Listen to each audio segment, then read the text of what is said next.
జై తెలంగాణ. గత 3 రోజులుగా జై తెలంగాణ.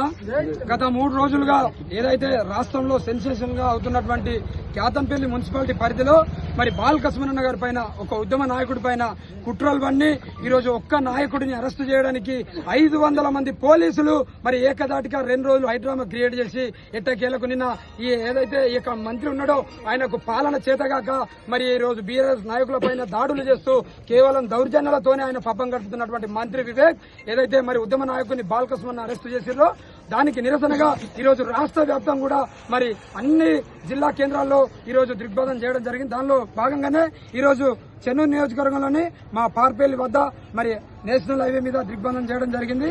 అయ్యా మంత్రి వివేక్, నువ్వు ఈ రోజు పట్టపగలే మిట్ట మధ్యాహ్నం ఈ రోజు ప్రజాస్వామ్యాన్ని కూని చేస్తూ మరి హత్య చేస్తున్నావు అనడానికి ఇదే నిలువెత్తు నిదర్శనం. ఏదైతే క్యాతన్పల్లి మున్సిపాలిటీ ఉందో మరి దాంట్లో మరి బీఆర్ఎస్ సిపిఐ కలిపి 7 సీట్లు గెలిస్తే నీ కాంగ్రెస్ మాత్రం కేవలం 14 సీట్లు గెలిస్తే నీ కాంగ్రెస్ మాత్రం కేవలం 7 సీట్లే గెలిచింది. మరి 7 సీట్లు గెలిచినటువంటి నీకే గంతుంటే 14 సీట్లు గెలిచినటువంటి మాకెంత ఉండాలి? మరి అధికార పార్టీ అని నువ్వు ఇష్టమున్న రీతిగా నీ విధానంతో నీ వైఖరితో ఈ రోజు ప్రజాస్వామ్యాన్ని కూని చేస్తూ మరి ప్రజలపైన బీఆర్ఎస్ నాయకులపైన అనేక రకాలుగా ఇబ్బందులు పెడుతూ మరి గగ్గోలు పెడుతూ మొన్న ఏదైతే నువ్వు రాళ్లతోని కాంగ్రెస్ నాయకులతోని దౌర్జన్యం చేయించినవో మరి బీఆర్ఎస్ నాయకులను బీఆర్ఎస్ కౌన్సిలర్లను నువ్వు కౌన్సిల్ కు పోకుండా అడ్డుకొని 2 రోజులు హైడ్రామా క్రియేట్ చేసి ఒక రోజు మేము కావాల్సుకొని పోలీసులతో టైం పాస్ చేయించి ఆ రోజు వాయిదా పడిసినావు. మరి 2వ రోజున సాఫీగా పంపిస్తావు అనుకుంటే 2వ రోజు కూడా పంపించకుండా ఆ రోజు కూడా హైడ్రా చేసి మరి ఎట్టకేలకు బాలకృష్ణన్న గారిని అరెస్టు చేస్తేనే నువ్వు అన్నం తింటావు అన్నటువంటి నీ యొక్క చిరకాల స్వప్నం, నీ యొక్క చిరకాల వాంఛ నెరవేరింది. ఇప్పటికైనా నీ విధానం మార్చుకో. నిజంగా సిగ్గుచాటు, ఇది ఒక బ్లాక్ డే.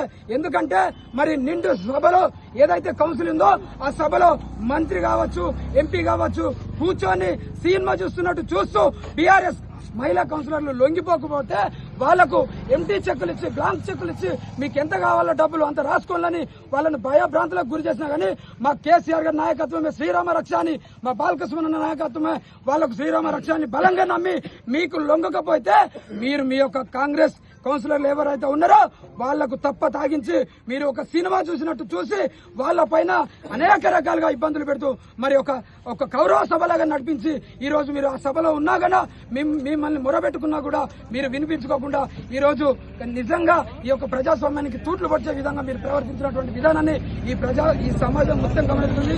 ఇప్పటికైనా నీ విధానం మార్చుకో. ఎట్టకేలకు నువ్వు సుమనన్నను పంపించినావు కదా, నీకు సంతోషమైంది కదా. ఇలాంటి వికృత చేష్టలు మానుకొని ప్రజల మీద దృష్టి పెట్టు, నీ పాలన మీద దృష్టి పెట్టు.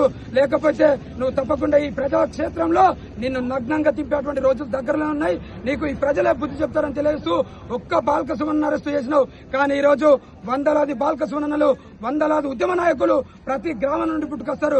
ఖబర్దార్, ఉద్యమ నేపథ్యం గల మేము నాయకులం, ఉద్యమం నుండి పుట్టుకొచ్చిన వాళ్ళం, బాలకృష్ణన్న శిష్యులం, కేసీఆర్ గారి అభిమానులం. నువ్వు ఎన్ని కేసులు పెట్టినా అంతకు రెట్టింపుగా మేము ఉద్యమిస్తాం.